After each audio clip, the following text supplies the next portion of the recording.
Hello, and welcome to Idea to IPO. I'm Jason Putnam Gordon, an emerging growth and venture capital attorney with K&L Gates LLP. You're here for the latest in investment and innovations in FinTech.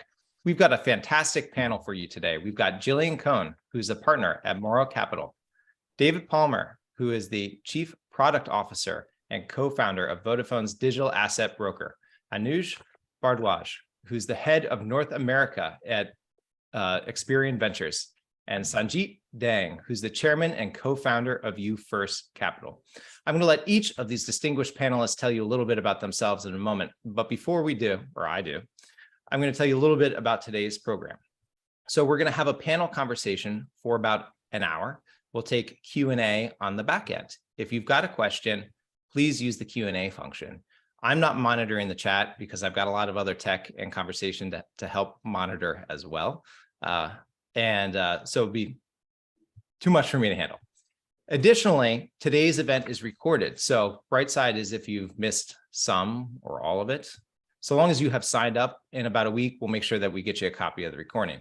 Sort of the corollary to that is whether you're watching us live or watching us on a time-shifted basis, fantastic. We're delighted you're here for us and here today. With that in mind, let's get started. I'd like each of the panelists to introduce themselves, tell you a little bit about their fund or company, where they play in terms of vertical and where in the life cycle. And we'll start maybe with Jillian. Hi, everyone, and thanks, Jason. Happy to be here with you all. As Jason said, my name is Jillian Cohn. I work at a venture fund called Morrow Capital. Morrow is a FinTech-oriented venture fund. We define FinTech a bit broadly, so not only things that you think of as core FinTech, but also enterprise software that sells to financial institutions as one of their core customer segments. And we're a multi-stage fund, so we can really invest anywhere from seed through growth. And we cover a couple different geographies, US, LATAM, and Europe. So quite a broad mandate. And that's us. Thank you, Jillian. And you're here in the Bay Area with me right now. Oh, yes, that's right. I sit in San Francisco. That's right. I'm delighted that we've got a panel with folks all over the world today. So maybe we'll move on to David Palmer. So I'm David Palmer. I'm the blockchain lead for a global telecommunications company called Vodafone. Out of that communications company, we recently co-founded and innovated a platform called the Digital Asset Broker, which is looking at peer-to-peer transactions of IoT devices using Web3 technology for the identity and wallet technology. I'm happy to and excited about this panel, and I will be in San Francisco, Jason and Jillian, in May. So hoping to see you guys in person there. Thank you. Well, fantastic. I'd love to meet with you, and grateful that you also are on the panel today. Anuj, tell us a little bit about yourself. Hello, Jason. Hello, everyone. Thanks for having me. I'm Anuj Bhardwaj. I'm part of Experian Ventures. As the name would suggest, we are the CVC arm of Experian PLC. For those of you who don't know Experian is one of the largest information services company operating in financial services. So we provide data, analytics, software solutions, fraud and identity solutions for banks and consumers to make decisions on their credit profiles. We invest, much like Morrow Capital, we invest seed to growth. Our mandate is pretty global. We have team based in Singapore, Sao Paulo, North America, here in London, covering pretty much globe to globe. We don't necessarily have a mandate on particularly anything to do with just the financial return, but the core strategic key piece is very key for us. So pretty much every investment we make, we have some form of partnership, and that could take many shapes and form. We like to kind of co-create value along with the portfolio companies. Some of the notable examples are Finicity, in which we were one of the largest investor. We made an exit to MasterCard, in which we co-created a lot of open banking services alongside them. We were also investors in Grab in Southeast Asia, which went public in 2021. We partnered with Grab on the Grab Financial Services. So pretty broad mandate. And thanks for having me here. Look forward to the discussion today. Delighted to have you here as well. And last and certainly not least, Sanjeet. If you tell us Thank a little you. bit about yourself. Yeah. Yeah, thank you, Jason. My name is Sanjeet Dang. I'm the co-founder and chairman of UFirst Capital based in Bay Area. I've been in Bay Area for 20 plus years. Last I was at Intel Capital, where I invested in several areas, for example, AI and SaaS software. At UFirst Capital, we invest wherever the use of AI and big data goes, and FinTech has been one of the key areas for us as well. And similar to what Jillian mentioned, our definition of FinTech is broader than just traditional banking. We think that enterprise software is actually quietly ushering in a new era of banking. And that some people may or may not realize. Some of our portfolio companies at a face value, they may look like enterprise software companies, but they're actually serving some of the large institutions, banking institutions, financial institutions, I should say, in the US. And we are stage agnostic, but we like to come in early, seed, Series A. Our check size roughly 5 million. We have done much bigger checks as well. We have made 20 investments so far in the last 3.5 years, and I have had 5 exits out of that. Well, fantastic. Welcome back. Thank you, panel, for your time today. I'm delighted to have you here. So as we move on to the conversation, I'd like first for anybody who's in the room who hasn't completed the audience poll to please take a moment and do that. We'll take a look at what the survey results are in a minute. But I thought first for the audience, ahead of today's panel discussion, the panel and I were sort of talking about the state of the market. And I think one thing that we covered is that this is actually a very interesting, exciting time with potentially a lot of opportunity, with some challenges. And I think it'd be helpful to start maybe just by talking a little bit about what the sort of state of the venture market is. So given that sort of a little bit of background, more broadly, as I kind of take a look at some of the data, more broadly, venture has, especially the last 2 quarters of 2022, experienced a fall off in the number of deals and the value of the deals that were done. As we head into this quarter, which is closing tomorrow, also seems like it's a little bit more difficult to raise capital, but I think there are probably some bright spots out there. I'd love to talk to the panel about where those are and where maybe in FinTech or FinTech adjacent, you see some opportunities. We'll start with Anuj. Sure. I think more broadly, the type of deal flow we're seeing is obviously the funding market is a lot more challenged, especially when you talk about a company that's in A's and B's and C's. It's a lot harder to raise. So back in 2021, 100% year-on-year growth was considered to be a good company. And I think right now we're seeing that even for those very solid business models, it's a challenge. There's a lot more focus on growth, but at what cost? So I think investors are placing heavy emphasis, especially in this part of the world where I'm currently based, Europe, basing on unit economics and what the operating levers are at the disposal to turn the business profitable. On the other side, we're seeing tremendous amount of seed activity. So there are some verticals in FinTech, especially climate and others, which are a lot of nascent business model coming up and solving key challenges. And those pieces are still attracting tremendous amount of capital. Obviously, it's unfortunate with the broader tech environment right now. There have been a lot of layoffs across the board, but also I think it just creates an opportunity and talent ecosystem that's available for FinTech to tap on. So whilst there's some downside, there is a massive upside that I'm quite excited about. Open for discussion side if any other panelists have any. I can chip in. I agree with what Anuj said, and in addition, I think there is a false sense of security that some entrepreneurs have, that VCs raise big rounds, big funds during COVID time, and hence they have to deploy that capital this year. While that is correct, but I think VCs are also conserving a big chunk of that capital for their existing portfolio companies. So that's something that I think a lot of founders are not acknowledging and internalizing. So fundraising is going to continue to be hard throughout 2023, I believe. And we will also see the emergence of really the die-hard entrepreneurs. The best companies always come out of downturns, keep in mind. So I think we're going into, summer 2023, you're going to start to see entrepreneurs who say, hey, it doesn't matter what the market is. I believe in the idea. I believe in my team. And I'm going to continue my journey. Some are going to fall off and say, hey, I have to go back to corporate life or do other things and come back to entrepreneurship later on. But I think you will see some entrepreneurs continue the journey.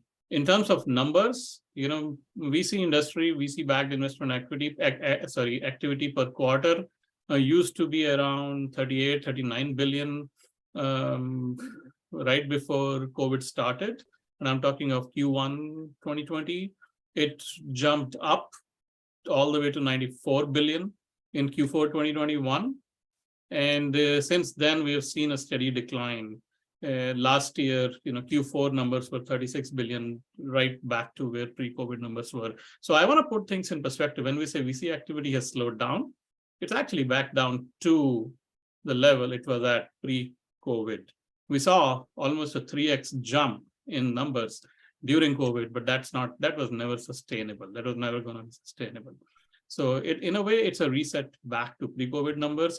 Now, given the recent SVB and Signature Bank crisis, I think we're going to see a further dip. So we may actually go down to below pre-COVID numbers. Maybe somewhat you will see that in Q3, probably in Q1 2023. Maybe the second half, Jason, you were talking about numbers coming out. I think the second half of Q1 is going to see that slowdown, and Q2, my guess is will probably come out around 32 billion or maybe even lesser. But devil is in the details. The challenge is how many new deals are getting funded and at what size. The other thing we have seen is VCs are funding new deals, but they're being picky.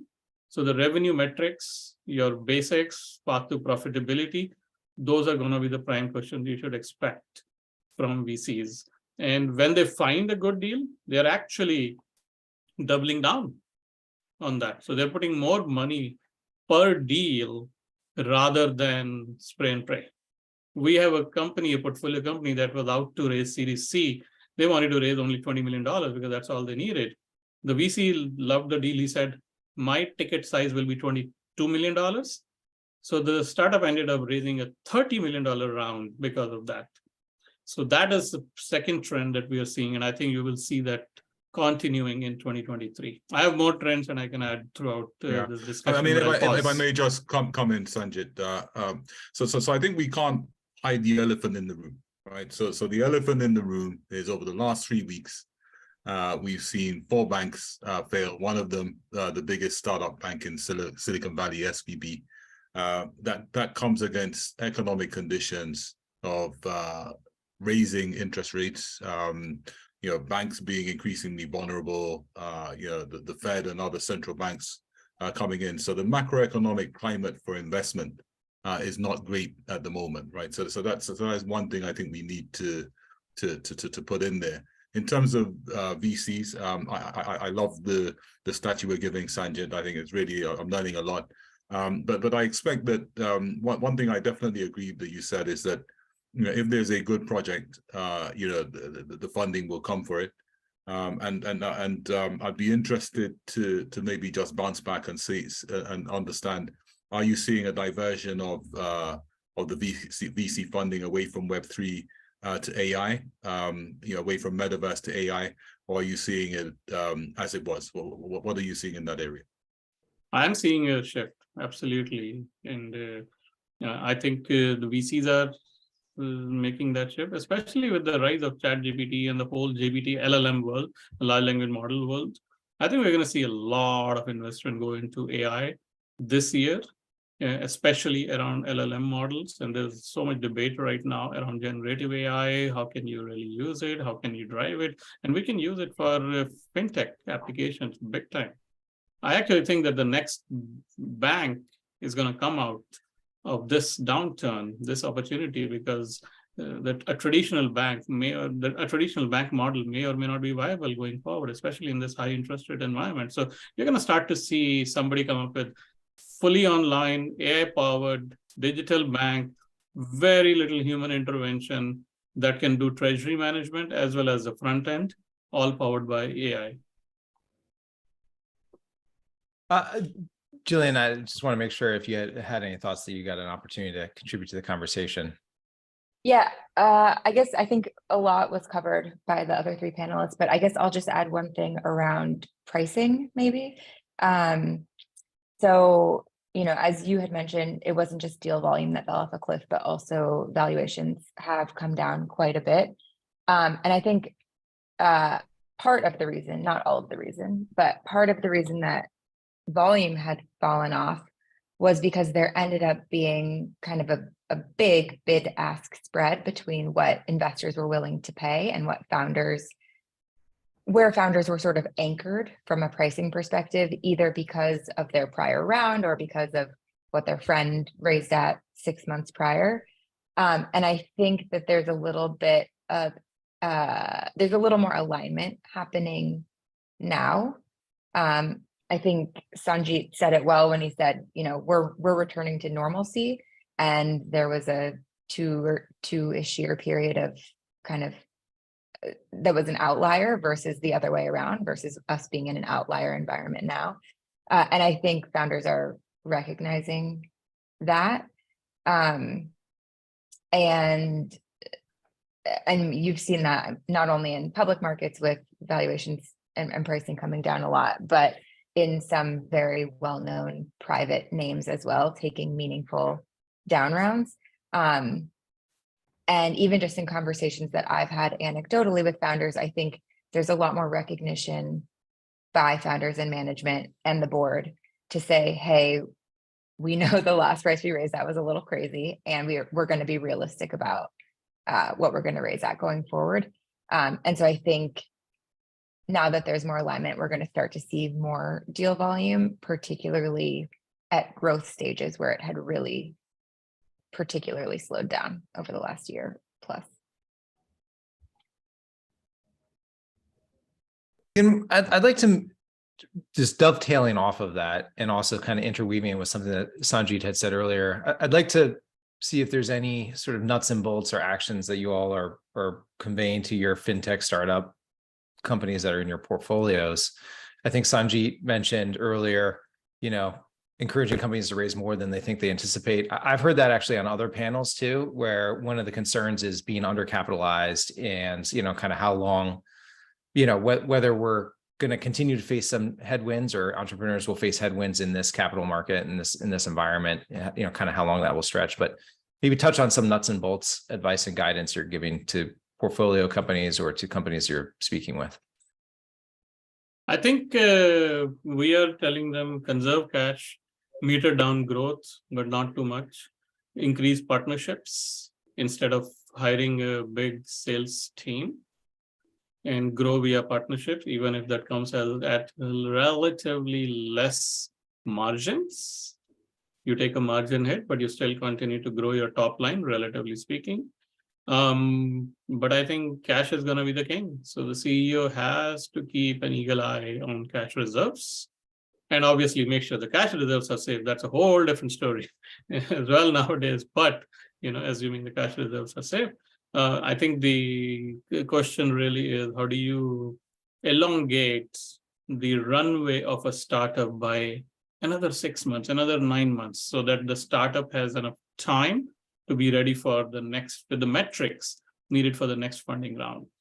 Because the next funding, the next funding round, the VCs are going to ask, let's say it's a Series B round. The VCs are going to ask, okay, show me your recurring revenue growth rate. Show me how many customers there are, how many new logos you are adding, what's your plan? And all of those questions are going to come up, and those are fair questions. So you got to be prepared for that. Another thing that is very important, and it ties directly into the FinTech panel discussion, is the lack of venture debt going forward. Silicon Valley Bank was one of the big proponents of venture debt in the Valley and outside, actually. And given what has happened to Silicon Valley Bank, I think we're going to start to see almost, I want to say, clamp down on the venture debt model at an industry level. It is, for those of you who are not familiar with venture debt, it is basically a line of credit given by banks to startups that may or may not have much revenue, but typically the diligence or the collateral that the bank uses is that there is a good VC in the deal. So the line of credit is given on the heels of a new VC funded round. And now the banks are going to say, hey, that might be too risky. And it was non-dilutive. It would extend the runway, typically by, let's say, 6 to 9 months for startups. So it was lovely for the VC and for his or her startup portfolio company. But I think that cushion is going to go away now. So founders are going to be pushed a little harder now, trying to get metrics even faster and conserve the cash. Yeah, I think there is also an element of looking inside and just evaluating your business model as well. So most of the fintech unicorns we saw them in an environment where the interest rate was super low. The regulatory environment was maturing. The regulations were coming about. I think we are in a state now where adaptiveness of the business model is going to be the key. Some of the lending models that started when the interest rates were pretty much close to zero, and now they're operating in a high interest rate environment. Just relooking whether the core business model makes sense in all environments is pretty key. I think what Sanjit was mentioning about the cash conservation, that's like it's unilaterally every startup founder should be taking into account, if not already, but also just relooking at their existing business. Does it really require a pivot? Is the product right for all seasons of the market? And bearing in mind the economic climate we're going to be in the next couple of years, do their business stand a chance surviving and effectively getting to those metrics also in the current state? So I think there is a lot of soul searching to be done by the founders and understanding whether their products are the right set of products. If not, what needs to change and how quickly. Yeah, I just wanted to maybe add something on the technology innovation side of it. So, we are in one of the key times, certainly in our generation of technology advancement and innovation, and that's difficult to say with the with some of the mobile and computer revolutions that we've already had, but we're seeing some technologies, Web3, AI, 5G, IoT, a lot of these FinTech technologies come together at the same time. And it is a time when the fueling and the ingredients for innovation are very high, but also at a time where the macroeconomic climate is not conducive to innovation financing, and even where some of the companies that could move into this space and innovate further may be starved of liquidity. So my question is, it's very clear that innovation needs to happen, right? More innovation needs to happen. It's very clear that the ingredients for that are there. Are we going to pause for 5 years while the VC market and the banks get it right? Or, as you said, Sanjit, that a new AI-driven bank will come up. Is there an alternative to this, right? So we had the IPO before, in terms of token funding. Is there something else coming that will fuel the next level of innovation? Because I don't believe for 1 minute that innovation is going to pause for 5 years while the financial markets sorts itself out.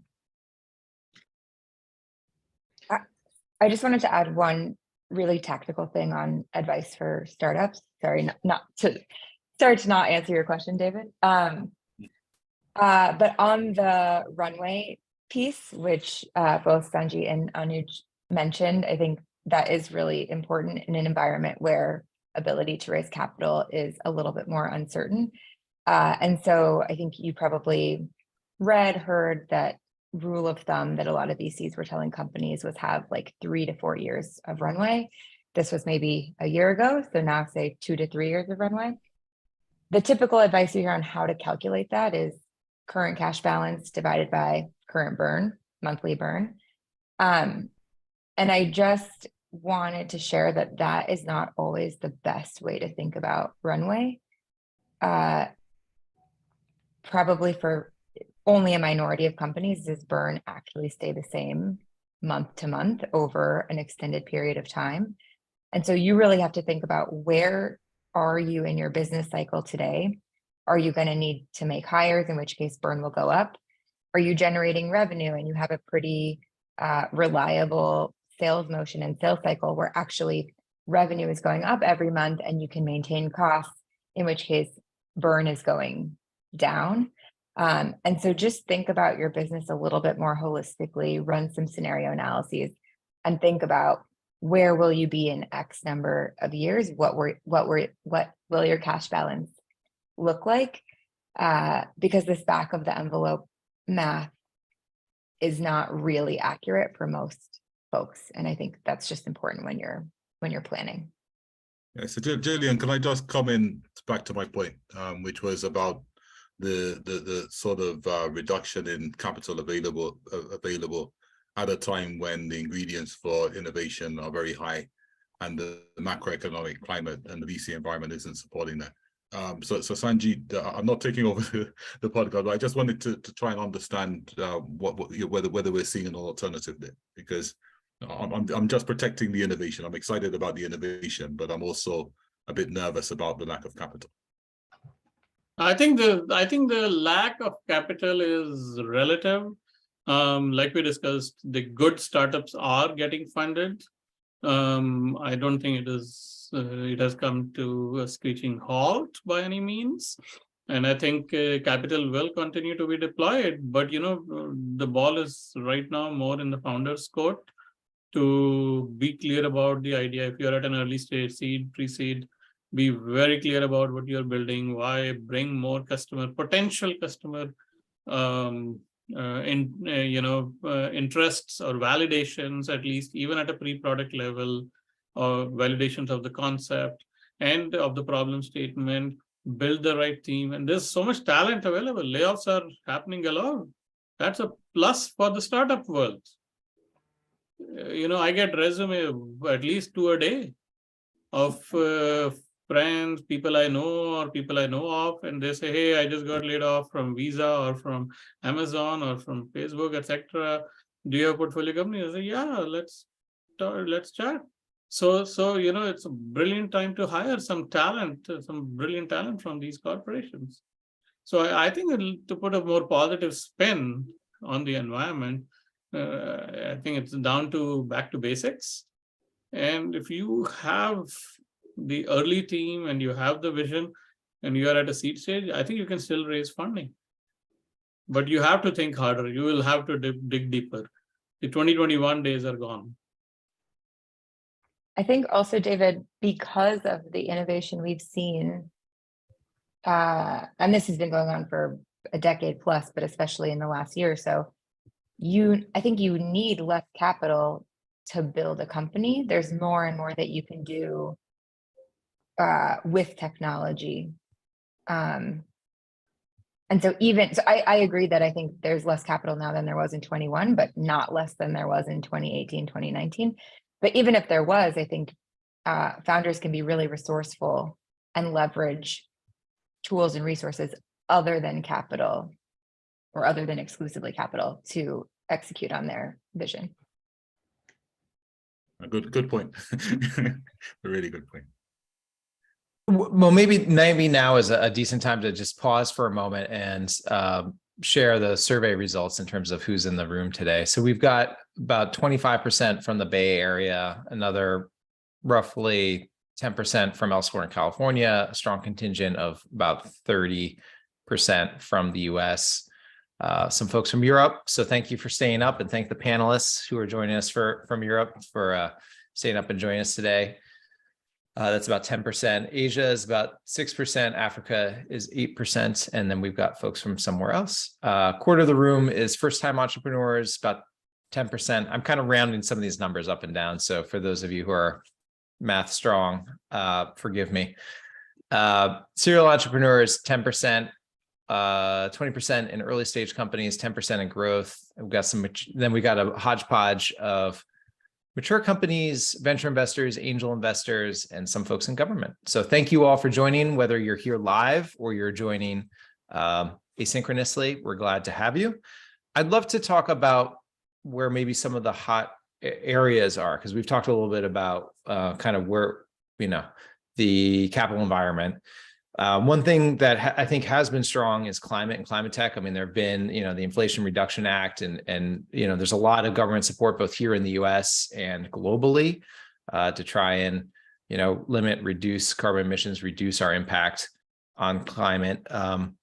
Love to talk a little bit about climate and FinTech and, what we see as hot developments and areas of opportunities for growth and building great companies. I think we're going to see a big focus on climate tech. It's not a new sector. It's been one of the sectors within the VC industry for at least a decade. But I think given the point you mentioned, Jason, and also the driving factors around the real climate change we are seeing, look at Bay Area, it's been drenched for 4 months. Not seen that forever. We saw the first ever snow. We used to see snow up there in the mountain. You take a picture and that's it. You feel happy. You saw snow, so far away.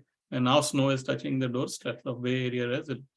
Climate change is real, and I think we are seeing the tip of the ocean here, tip of the iceberg here, honestly speaking.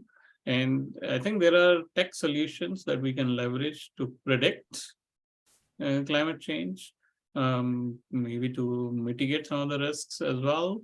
But FinTech is going to play a big role in that. And I think we're going to see an intersection of I want to actually almost draw a Venn diagram where technologies like AI, climate change, and FinTech are going to come together to solve some massive problems. So we are seeing. And peer-to-peer transactions, peer-to-peer networking, peer-to-peer communication. So think about FinTech broader than just banking. I think that's a misnomer that a lot of people have. When they think of FinTech, they're thinking, hey, okay, payments or bankings or other such fields. But I think it's broader than that, like Jillian mentioned at the start in her introduction as well. And that's exactly how we think as well. Yeah. I think capital is so core to any economic activity. If the world were to save itself, we have to work towards a net zero. And capital is core to any economic activity. So effectively, if every economic activity is going to net zero, the capital around it has to support that infrastructure for us to get there. Now, on a very simplistic level, think about a normal consumer having a mortgage.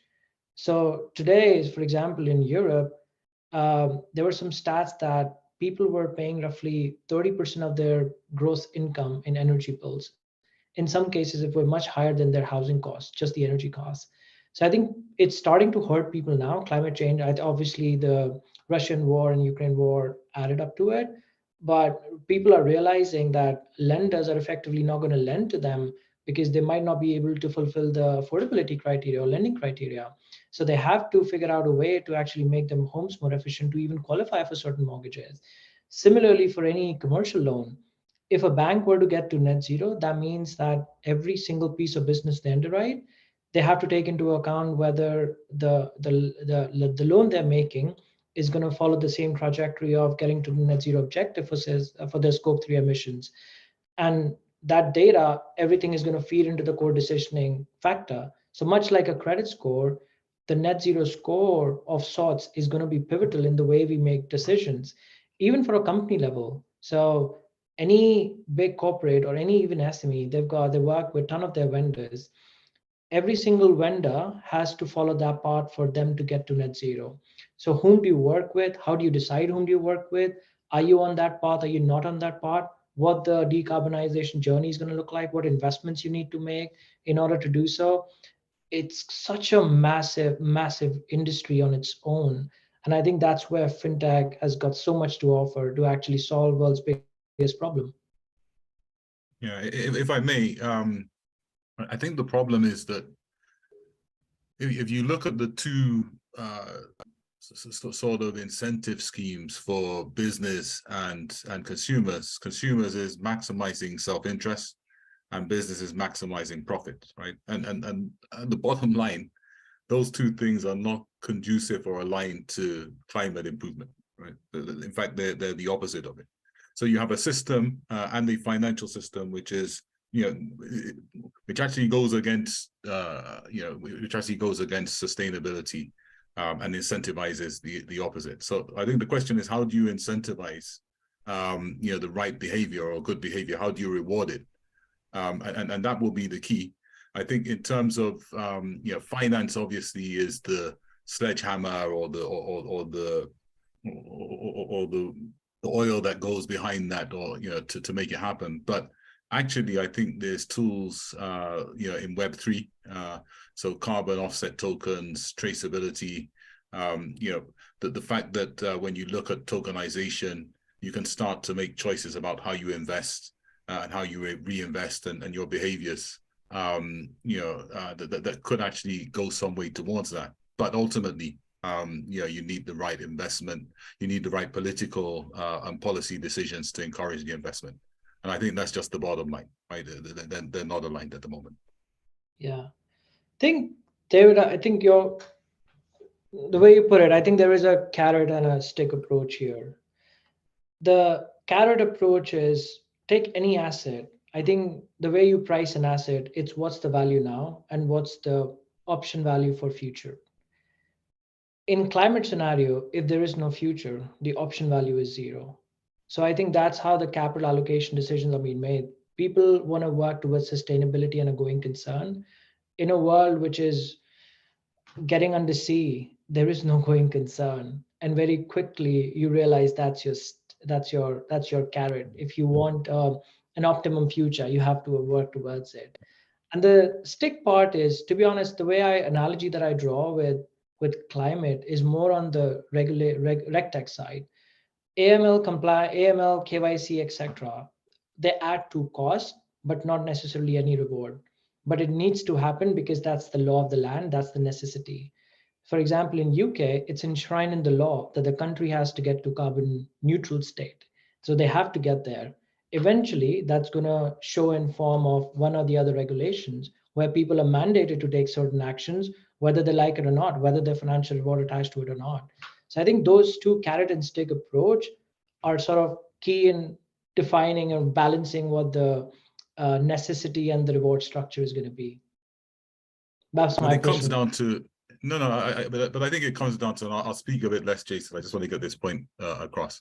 But it comes down to allocation of capital, right? And how capital, and there's a lot of projects competing for the capital, and that's getting worse. But which ones are winning? So I would ask Sanjeet and maybe Jillian, are we seeing projects which are sustainability based, which are environmental based, getting capital awarded to them? Is that part of the criteria that VCs and others are looking at, or are they looking at bottom line returns? No, I think sustainability is actually a big focus for a lot of VCs.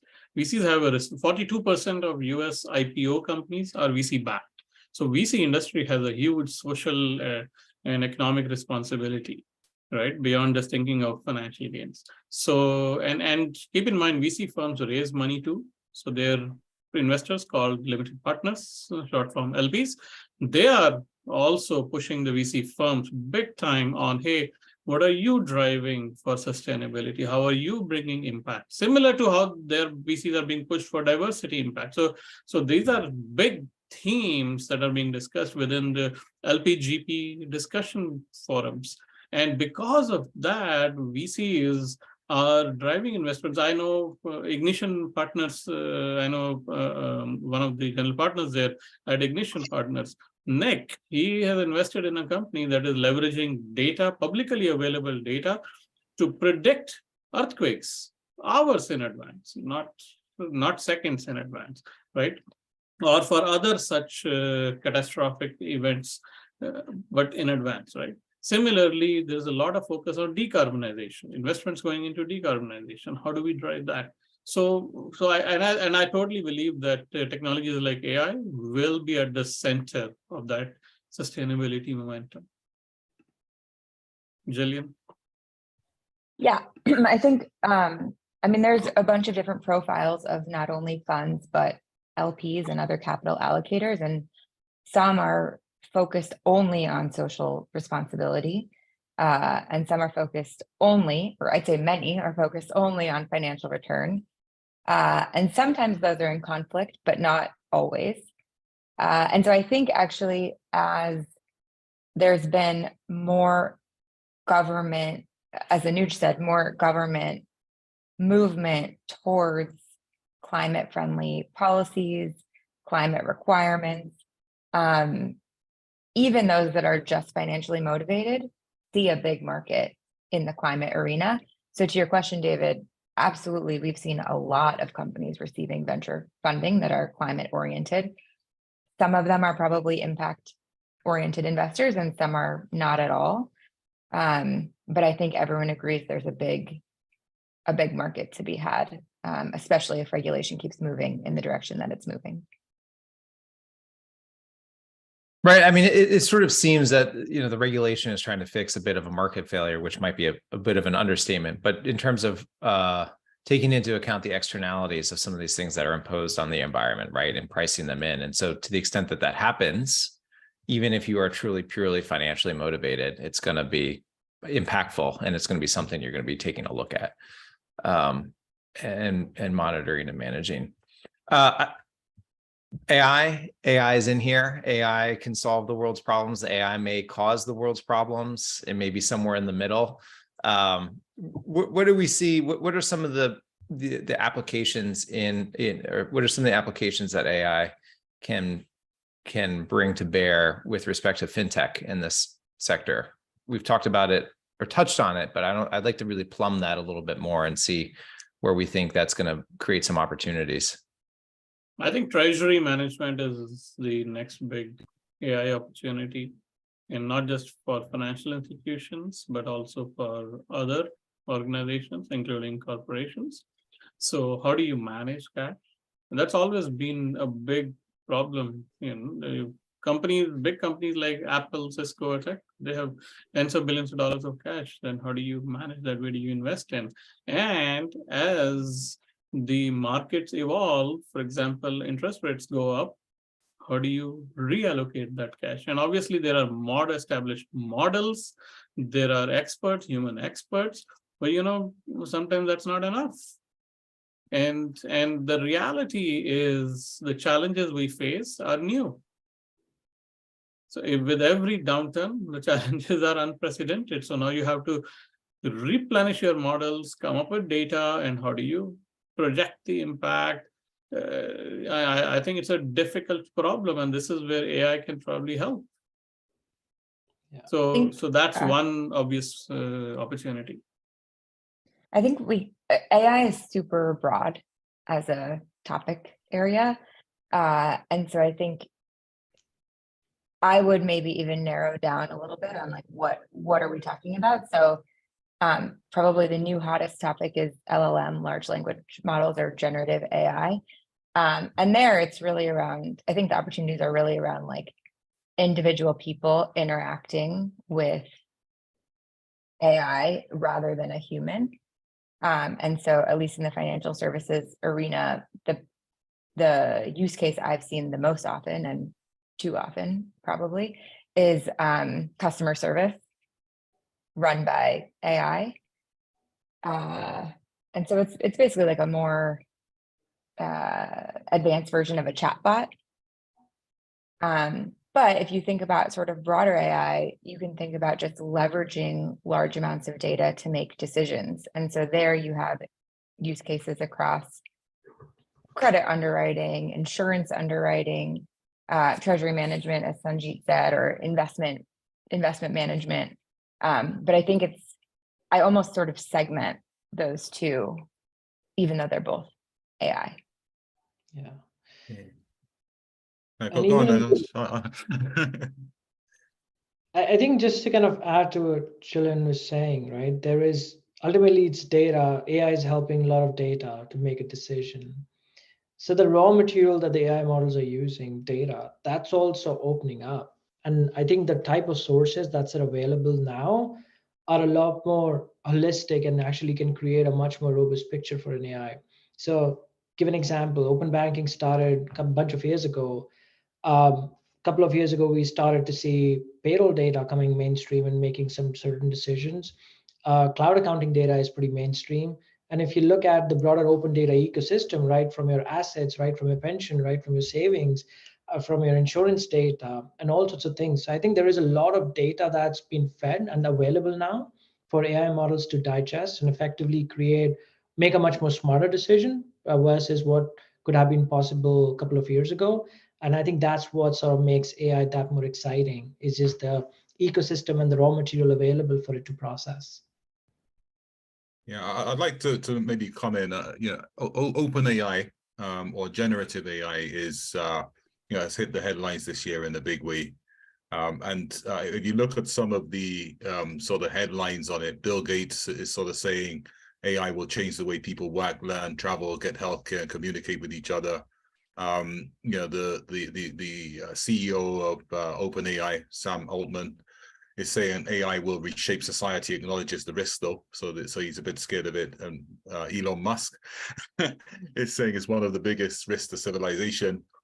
Goldman Sachs came out this week and said it's got the potential to lead to 300 million job losses. So it's clearly got a lot of capacity. Is it here already? Well, I think the majority of trading, if you look at trading of Forex and other things, is done by computers already, whether it's generative AI or sort of other types of machine learning, that's already happening. Could generative AI, be able to provide dynamic decisions along with APIs for open banking and FinTech? I think absolutely yes. I think they're already doing that in the background. Could we have, as Sanjit put at the beginning, AI banks? Maybe that can come in the future. But I think one thing is very clear is that the technology is getting better, it's getting faster. There's more channels to feed it now, including voice. So it will be a bigger part of our lives. It will be a bigger part of our financial lives, and it may actually, as sort of FinTech and open banking has done in Europe, provide an opportunity for others to enter the market, right? And I think that's when you'll start to see, a bigger part of AI and other technology coming in.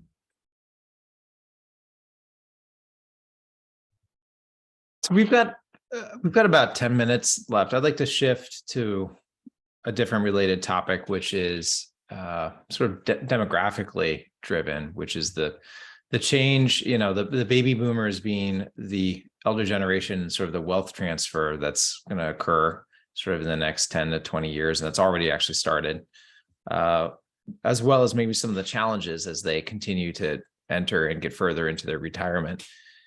What are some of the opportunities that you all are seeing in the marketplace for companies that are trying to deal with some of these challenges? Yeah, I think the whole demographic piece, especially if we talk about the developed markets, right? There's a short trend of aging population, and there are two very opposite problems or sort of opportunities that potentially FinTech can step in to solve. There is one around the wealth transfer. So I think there was over 70 trillion or something that's sitting with boomers that potentially will be passed on to millennials or Gen X. But the makeup of that audience is very different. It's not the old school money that's flowing in. I think what tech has done is also created a new set of wealthy people who are much more informed, who are much more culturally diverse. They have choices around what type of investments they want to make. And it's a different way they want to interact with it. So a standard wealth management practice of 5 suited people walking into your seaside home, I don't think so that sort of environment is welcomed anymore. So there's an opportunity for a neo wealth manager of sorts. But I think on the other side of the spectrum, if you take US for an example, the contribution and benefits distributed, so the contribution as a percentage of GDP and benefits distributed as a percentage of GDP, that gap is growing. I think it was pretty balanced in 10, 15 years ago. Right now, that balance is roughly 1.5% of GDP. And in some OECD countries, it's much, much, much larger. And I think that's impacting people in real time. You're seeing France raising the average retirement age for people from 60 to 62. That has led to massive protests across France. So it's literally telling people that the choices you used to have, you're not going to have it anymore. That's where I think FinTech steps in and try to solve that gap. The biggest thing in creating wealth is discipline. Unfortunately, as humans, sometimes we don't have that discipline. And this is where technology can really help inculcate those right set of attributes for us to solve challenges on that vertical.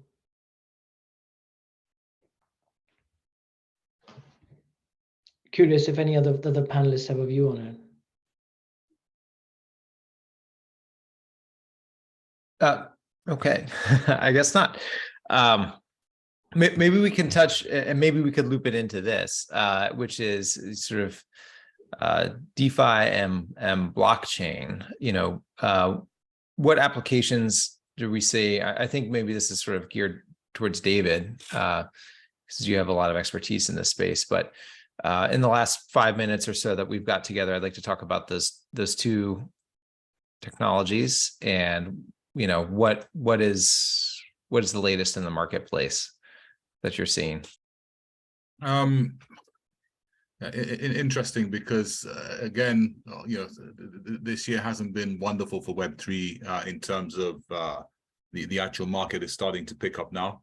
But what you're seeing is some consolidation of what we call the infrastructure at layer one. So a lot of the key protocols are sort of consolidating in the sense that you have the Ethereum virtual machine, which is sort of key to running smart contracts against the layer one blockchains. So I think you're seeing a lot of that at the layer one, and then you're seeing a lot of emphasis and investment, I believe, at layer two, which is off-chain transactions, which can make processing on the blockchain cheaper and faster. And a lot of the innovation now, I believe, or the speed of innovation is at layer two. So you're starting to see a lot of what we call optimistic roll-ups. You're starting to see a lot of movements in ZK, so zero knowledge proofs and ZK snarks. You're starting to see a lot of work on wallets. So I've been on sort of 3 talks on wallets just this week, and that's not just in the Web3 world. You're starting to see interoperability of Web3 wallets using things like Wallet Connect, the Wallet Connect framework. But you're also seeing wallets being mandated by the European Union, open wallet foundations stemming up. We saw this week Apple launched the buy now, pay later product, which is accessed via their wallet. So the wallets are, there's definitely a lead in terms of innovating wallets and adding smart contract capability to wallets in Web3. And that is now starting to interoperate across layer ones and also lead to integration with traditional banking and other fintech wallets. So that is pretty exciting. But if you look at DeFi, the trend is for DeFi 2.0. DeFi 2.0, we're starting to see more integration with FinTech. We're starting to see less capital needing to be evolved. And we're just starting to see it mature. So I think DeFi, but of course, the macroeconomic environment of high interest rates are making it less attractive. So I think, as Sanjeev was saying, and I expect this to apply to DeFi as well, we'll see more innovation, right? We're going to see more innovation of that product. And incidentally, I mean, what's really interesting is you're seeing a lot of banking and fintech companies looking at the models that have been set out. So that's what you're seeing from a corporate point of view. What's interesting is that you know, I sort of come from a corporate Web3 angle, and we started a platform, blockchain platform, as an enterprise. I believe we're one of the first to have launched something like that live. But we started from a permission blockchain angle. So this is where you can control who's in or out. From an enterprise side, we're now seeing a lot of movement towards public blockchains, which would have been unheard of 2-3 years ago. And you're starting to see what you call permission public. So these are permission chains that somehow reach out to public blockchains. But what you're really seeing now are public blockchains that can have permissioned sort of streams to them. And that's something that is, from a business point of view, it's important, because what we saw with the merge of Ethereum and some of the other initiatives is we're getting to the stage now where public blockchains are beginning to be seen as reliable enough for enterprises to start using them, and that could be the big turning point where you know, the emphasis isn't going into permission, but actually enterprises start building on public blockchains. And I think that will be an important phase in the evolution of Web3 into business. I think if I may add, I agree with what David said. I'm a firm believer in the power of decentralization. And I think blockchain has immense potential in enabling that. Crypto is a whole different world, and I don't want to get into that. I think blockchain as the underlying technological fundamental block is quite powerful. It enables trust between strangers. It enables a much more streamlined ecosystem. It has so many efficiency-related advantages. The challenge has been, where will blockchain find its first killer app? Obviously, you know, crypto, Bitcoin, all those currencies, yes, but beyond that, can we apply blockchain to industrial applications? Can we apply blockchain to retail, the supply chain applications? For example, if you buy a piece of salmon in Walmart, you should be able to tell, was it maintained within a certain temperature range throughout the shipment process? Today, you cannot. Or another example is, if I go to Walgreens and buy Tylenol, should I be able to tell where it was manufactured? Should I have a barcode where, if I scan that, and I'll get the full history of that specific bottle of medicine? So blockchain can build trust between the strangers on a chain, but also between consumers and merchants as well. So I believe in the power of blockchain. The challenge has been when and why now. I think why now has not been answered well by the blockchain companies so far. You can show promise, but I think the big companies giving pilots or trying to adopt these solutions are just not ready. I agree. And one thing I'd add there is that I think what is becoming clear, you know, is that you know, blockchain and Web3 needs other things. So I think the approach before was for these technologies to sit in isolation, and you approach them, you go to the platform and you approach them and use the technologies. And actually, we're in a joined up world. And what we're seeing now is that, you know, Web3, metaverse, AI, 5G, FinTech, all come together, right? And they all work together. You could argue that Web3 is the ecosystem, an automation engine providing community, a voice, and governance. But metaverse, when you think of metaverse and AI, you know, when we thought of metaverse, it was just about games. But actually, if you have AI which can carry out a medical procedure, and you have an immersive technology which will allow doctors around the world to to actually collaborate and do something. Metaverse could be the sort of AI on earth, right? And then when you look at FinTech and other aspects of business, they just the power will be in how these technologies come together. And I think we can't look at Web3, Metaverse, and these technologies in isolation anymore. I think, and I would like to think going forward, that the power will be on how you put these components and these ingredients together to solve real problems and realize real opportunities. Well, fantastic. Thank you very much, panel. That closes out our panel discussion. We're going to pivot over and take some questions and answers at this point. And what I'd like to do is encourage the audience to utilize the Q&A function because we'll be monitoring that. And we're going to take questions that are of general applicability first and foremost. So if you've got a specific question that's maybe relating to your company or startup, we probably won't get to that, but we will certainly try and get to questions on general applicability. Well, one question sort of relates to, I believe, black swan events. So things that are on the horizon that we're not necessarily anticipating or expecting. Maybe the conflict in the Ukraine last year, or SVB's collapse kind of falls into that category. But have any of those events or are there other things that have begat a new sort of risk analysis or anything that you all are looking to try and see on the horizon to avoid sort of complications for either your funds, your company, or your portfolio companies? Well, I think at a macro level, from a banking industry standpoint, we're going to see tighter credit conditions coming likely across the board, and specifically for the innovation ecosystem, the startup ecosystem. If you start looking at the percentage cumulative assets on the balance sheets of banks, Silicon Valley, used to sit somewhere around 62%.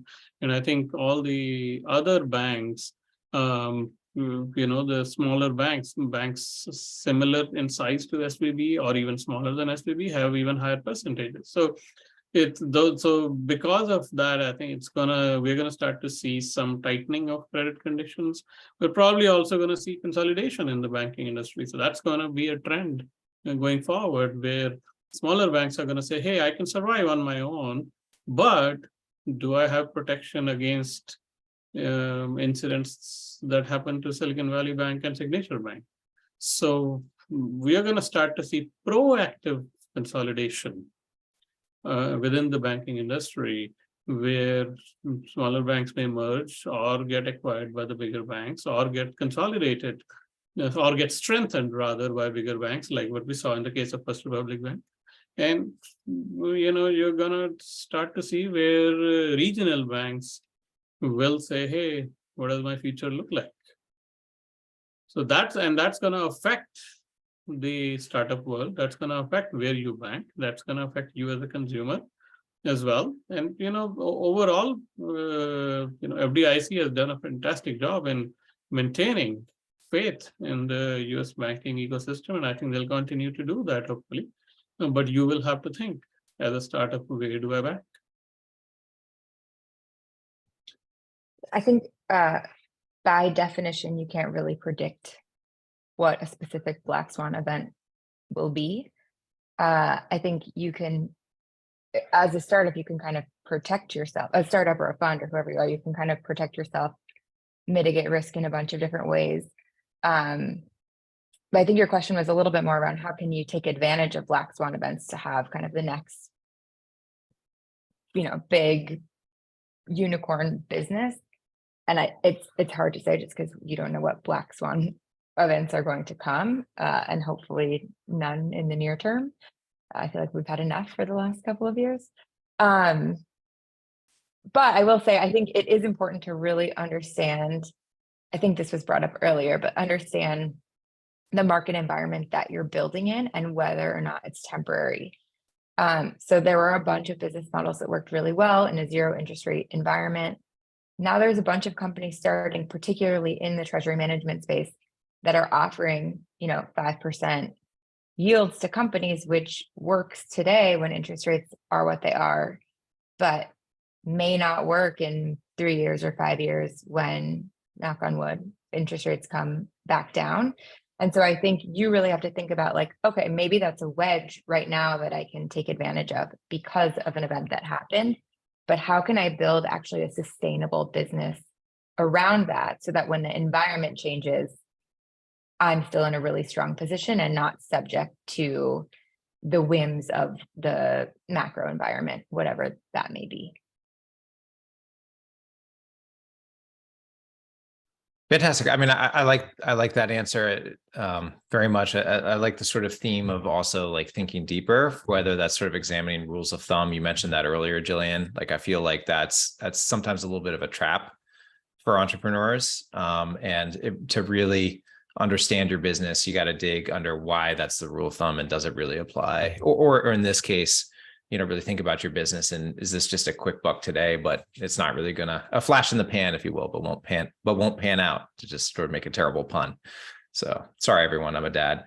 I do have a sort of a softball question for everybody that I did not submit, but this is in there. I think, we've got 4 great panelists, all coming from different backgrounds, corporate venture, and also a more traditional fund. The question really is like, what is it that your fund or company brings to the table as an investor that makes you unique and gives you, gives your portfolio companies an advantage? So maybe a chance for you to talk about why you're, what distinguishes you. We'll start maybe with David. So sorry, I didn't get the question. I was struggling to. No problem. So one of the advantages, one of the things that startups usually look for is an investor. It's not just bringing money to the table, but also an opportunity. There's connections or mentorship or our ability to create commercial contracts and partnerships. What are some of the unique selling points of your fund or your company? In your case, David, it's Vodafone. Yeah. So from our point of view, we're seeing that key is being able to bring real customers, to have a trusted brand, to have things that give you a head start. So when we got funding for the digital asset broker platform from Vodafone, so I'm wearing 2 hats there. Part of it was to be able to leverage 400 million mobile phone contracts, 160 million devices, a global brand, global channels, those things immediately allow a sort of startup with a sort of big mothership to be able to sort of kickstart and accelerate the sort of ecosystem and growth. I think more and more you're looking at that, right? I think there's so many startups that you can get lost. You can get lost. I mean, it was cool, but now there's just so many you can get lost. So what is the differentiator? I think the differentiators, yes, the idea, but it's how you get that out there, how you can actually get it out there, make it real, how you can have some credibility with real customers solving real problems. And I think those are the differentiators that are important now. Fantastic. Anuj? Yeah, I think the answer is in 2 parts. One is, as a corporate or a fund, what sort of platform are you able to offer to your portfolio companies? I think in our case, the answer is pretty simple. Pretty much every investment we make, we actually articulate the value up front. In most cases, we offer up a dose to our customers, co-create things together. And I think over decades, our company and its people have learned a lot of knowledge. And I think giving that access to the knowledge to start up early on in the development cycle, it's super helpful. It's also about product validation. When you work with a big entity who've seen different things, it just gives confidence on the product, and it's also a stamp of validation. And I think just on the personal level, being a founder, let's be honest, founder do the majority of the work. And as an investor, you can guide them on various topics. But at the end of the day, what a founder is really looking for is a trusted advisor. It's a very lonely journey to be a founder. And they go through a massive grind before before they taste success. And in that grind period, just being there for the founder and being the trusted advisor that they can actually see comfort from is super important. And I think that's the kind of biggest job for us as investors. Thank you, Anuj. Jillian? Yeah. So I think you should ask this question to every fund that you talk to, and every fund will have a slightly different answer. We, as other investors on this panel, are very sector focused. And so because of that, we really deeply understand FinTech. We have a really deep network within the financial services ecosystem, particularly on the customer and partner side, but also in terms of potential talent, and if you're a lender, debt funds. And so I think that's where we can really provide a lot of support in addition to capital, as well as just general kind of strategy. I mean, our team has been investing for quite a long time, and we're active on boards that can help you think about board construction and strategy, fundraising strategy, and all of that. But I think it's actually, if you're thinking about how do you construct around, I think it's helpful to have maybe a sector-oriented fund that really has deep knowledge in the vertical that you're operating in, and then maybe a more generalist fund that may have a much bigger staff and maybe has like a talent arm and an ops arm and a comms arm that can help you with more of like the operational component. So really important question to be asking. Thank you. Thank you. And Sanjeet?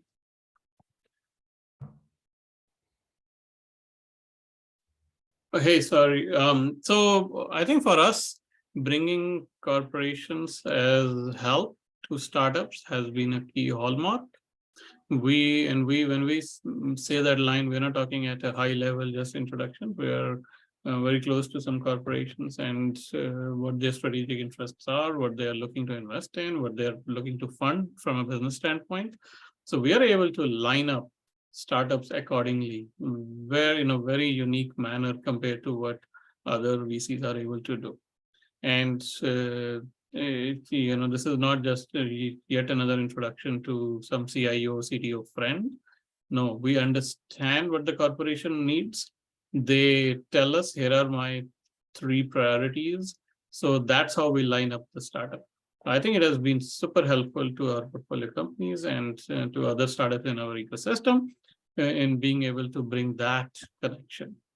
So that's one value add. Other than that, both Ekta and I, the 2 founders of UFirst Capital, think technical first, financial second. We are both technical PhD. Ekta has a physics PhD. I have an engineering PhD. So when we look at company, we are looking at your technology as well quite deeply. And we really try to help bring value on the technology side as well. We're not going to start coding your product, but we can understand at a much deeper level compared to most VCs. Fantastic. Thank you, Sanjeet. And I, of course, would not miss this opportunity for myself, but I'll keep it super brief. Obviously, my background is as an emerging growth venture capital attorney. I work with companies all the time from formation through financings, but what distinguishes me from many others in a very crowded field is that I'm an entrepreneur myself. I've started my own firm with no clients. So I know it's like to start basically from nothing and build something. And I bring that to the table. And then K&L Gates is a fantastic platform because we know tech, we know venture. We've got a global platform. So we've got nearly 50 offices on 5 different continents with nearly 2,000 attorneys and deep experience in the regulatory space, including in financial services. So that's something that many other firms can't even come close to matching. I'd like to pivot, because I don't like really selling myself that much, but I'd like to pivot if I can, to talk about a question that I think comes maybe from a first-time entrepreneur, but there are many of them in this room. And I think entrepreneurship is an amalgam of skills that you can get better at by education and training and experience and practice. The question really gets to, and it kind of touches on something that Jillian mentioned earlier, which is like, there's a lot of opportunity to build a great business without expending quite as much capital as you may have had to before. because there's new technologies out there. This particular question is talking about no code or low code or no code third-party platforms to develop and build technology. And I'd like to work that aspect in, but I think maybe asking a little bit more broadly as you're kind of thinking about and making an investment in a company and you're taking a look and you're doing diligence on the tech and maybe some sort of diligence on the IP, like what is the framework that you're looking at and thinking about, if you could articulate that? Because I think obviously one application is no code or low code third-party platforms, but I think that the issues that come up cross over more broadly to technology and IP ownership. Dead on arrival from now on. That's what I would tell all low code, no code companies that are trying to still create solutions and trying to usher in this whole no code, low code era. GPT can do the code. Sorry, customers don't need you anymore. I'm sorry to be so blunt, but I would rather tell you the harsh reality from my standpoint. I could be wrong, and I'm happy to be wrong. But I think that's what we are hearing. Yeah, I mean, I probably would put another angle on it, Sanjeev, which is if you look at smart contracts, for example, yeah, great promise. I think the use of smart contracts, especially where they are, in the future, smart legal agreements, could change could remove some friction to doing business and increase automation. At the moment, that is coding, right? It's a coding job to develop smart contracts. If they're going to be used in wider business, actually having object-oriented, user-friendly, configurable smart contracts, which are no code, could be something that's pretty good, right? Would I trust ChatGPT to do that? I don't think it would be able to do it. And I don't think it would know how to configure it, because the configuration may be based on instinct. It may be based on, business positioning. It may be based on a business strategy, which is changing dynamically. So in that case, I still think that there is a need in that area. We have a need in that area to develop that. So I think there are pockets of opportunity, if it's solving the right problem. And it goes back to the thing that we've been saying all along, is that, you got to make sure you're solving a problem and not pushing a technology for the sake of it. So my understanding of the question was a little more around, like, would I as an investor be comfortable investing in a company that's leveraging some of these technologies as part of their core tech stack? Is that right? Yeah, I think so. But understanding you may not, you may not have a specific answer, but like, what's the framework that you would if you were evaluating one of those? Yeah, what's the framework? Yeah, so I think it's fine whether that's a low code, no code platform, a generative AI platform, whatever it may be. I would say, like, don't have your secret sauce outsourced. Like, if it's the thing that makes your company special, the thing that's really driving value for your customers, and you're not really the one doing it, that makes it really tricky from an investment perspective. And then I guess it's not really your secret sauce. It's maybe the company's secret sauce that you're building on top of. But I think that's fine. And then what can happen is, over time, maybe you build that out yourself as you have a bigger team and more resources, and you figure out how it really fits within your business. Or maybe you don't. I mean, there's plenty of large companies that use a bunch of tools to support, particularly internal tooling, but external tooling as well. And I think about this, like, I think about it also from a risk management perspective. So if you have some important pieces of your business built on another company, and then that company doesn't get funding and has to shut down, what happens to you?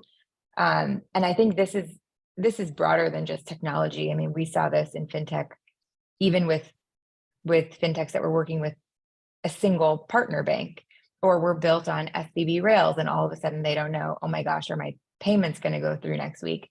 And so I think, like, think about everything you do from a risk management perspective, have multiple relationships, have a plan B in case something happens with one of your partners that's kind of critical to how your business operates. And I think as an investor, that's something that we would talk about. But if you have a good plan and a good rationale, then I'm comfortable with it. Yeah, I think there is low code, no code. When you're conceptualizing, even when you're starting or thinking about an idea, maybe it's good from a stack perspective, maybe it's good for a prototype, but not necessarily building your core product on it. But low code, no code as a product that you offer to customer, I think that definitely has value. So if you look at majority of the enterprise platforms, enterprise software, the underlying user are business owners or making some sort of business decision, not necessarily coder by any chance. If you empower them to actually do things on their own in a self-service format, I think that can be really game-changing and powerful. And you're able to build much more compelling or loyal customer base as a result, who are not necessarily relying on a company to customize every piece of software. Rather, they feel more empowered to be able to do it themselves. So from a tech stack perspective, a no-go area, but from a consumer perspective in which you're offering to your end customer that environment, I think that can be quite appealing. Thank you. Here's a question that is, I think, really of very general applicability. And it asks basically, would you mind articulating what the venture capital model is? The question is, what are venture capitalists looking to invest in? I think the real question is like, the answer is probably like, what's the venture capital model? What are the returns that are sort of generally looked for? And, what's the time horizon for that? Because I think maybe less in FinTech and more in some of these other summer areas where there's a lot of hardware or deep tech, but that's maybe a bit of a misunderstanding that entrepreneurs have in terms of what venture invests in. Venture has a box, and this is something that startup founders need to understand. Venture capitalists have a box that they invest in too. It has to be scalable. The business has to be scalable. The business has to be scalable in a profitable manner. You can't just add people to scale it. That's a services business. VCs do not invest in services. Product companies only, preferably. Number two, they are typically minority owners in your company. So they are not like private equity funds that will take majority ownership in the company or even acquire the entire company. VCs do not do that. Generally speaking, VCs will take 20 to 30% ownership in your company, and that too over time. The size of investment varies fund to fund, but there is a band for each stage of the investment. Seed rounds, maybe $3 to $5 million rounds. Series A, let's say 20 million or so, or 10 to 20 million, I should say. And then Series B rounds can become $30 to $50 million and so on. And then pre-IPO rounds can be $400 million as well. So, and valuation hopefully goes up with each round. Doesn't always happen. We are seeing down rounds in this current market too. So that's what VCs will look for: strong team, strong IP. They will also look for a growth trajectory. How many, you asked, part of your question, Jason, was what's the multiple on their return they're looking for? They're always looking for a home run from each company. They're always asking themselves, is this going to return a 50x? Create a 50x return for my fund? Is this going to return my fund or not? And even if you are pitching to them at a seed stage, they're going to be thinking, is this a big enough market? Is this the right horse? And is this the right jockey to back? So can this company become a $1 billion valued company in 3 to 5 years? Does it even have the potential? And they understand that not all companies reach that level, but does it have the potential? So don't pitch to them if your total market size is $1 billion. If your TAM is $1 billion, sorry, not a fit. No, I'm not talking about myself. I'm saying in general for VCs. So right. Hopefully that helps. That gives you certain bullet points around what VCs invest in. It varies. I can't talk at a very generalist level. No, that was great. No, I think that was very helpful. And unless there are any other sort of comments on that, I know we're kind of closing out our time together. I'd like each of you to maybe be able to share your best contact information in case anyone wants to reach out. You know, if you feel comfortable doing that, you just state what it is and or put it in the chat. It would be helpful. Anuj. Sure. I'll drop my LinkedIn and my email address on the chat. Thanks again for having me here. And yeah, it was a super enjoyable discussion. Thank you, David. Again, yeah, I'll drop my LinkedIn on the chat now, and really enjoyed the discussion. Happy for anyone to contact me. Follow up. Thanks. Fantastic. Jillian and Sanjeet. I just put my, go ahead. Oops. Oh, sorry. I only sent it to hosts and panelists. Okay, I just put my I make that LinkedIn, mistake all the time. I just put my LinkedIn in the chat, and then my email is just my first name at morrowcapital.com. Yeah, I put my email. You can easily find me on LinkedIn. Just Google search Sanjeet Dang, my LinkedIn profile should show up.